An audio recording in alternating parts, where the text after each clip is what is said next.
Good day everyone, I am Teacher Sean Florence B. Fernandez and today we're going to learn about the Nearpad app na makakatulong sa atin sa pagtuturo through online. So first, kailangan nyo lang mag-sign in using your Google pag nakapunta na kayo sa website. And then be patient lang sa paghihintay. And then once you are signed in, makikita nyo na maraming pwedeng gawin sa loob ng app na iyan. So punta tayo sa Create New Lessons. So pagpunta natin dyan ay makikita natin yung mga bagay na pwede natin i-explore. So, pwede tayo mag-upload ng lesson, mag-create.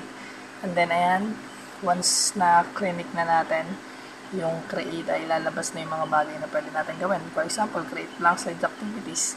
So, makikita nyo dyan na pwede kayong magpagawa ng activities. Depende sa kung anong subject at kung anong grade level yung gusto nyong gawan. So, maganda siya kasi kahit ano pa man subject ayan, at kahit anong level pa man ayan, ay magkakaroon ng activities para doon sa specific subject na hinahanap nyo. So, back tayo sa Nearpad Library.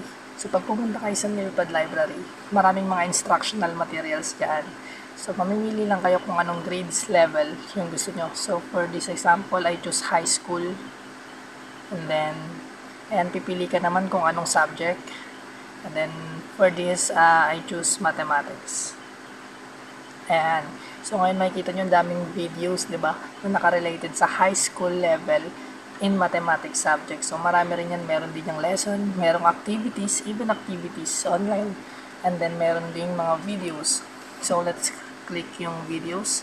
Ayan, sa videos, ayan yung mga math lessons na pang high school level. And then, punta naman tayo sa my lessons.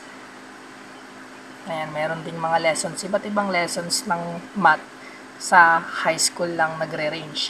And then, marami rin silang pa-activities. So, napaka-useful ng app na ito to help the teachers na maituro at ma-integrate yung lessons nila through online sa mga estudyante in a creative way at hindi ka mauubusan. So, kailangan mo lang i-explore yung apps.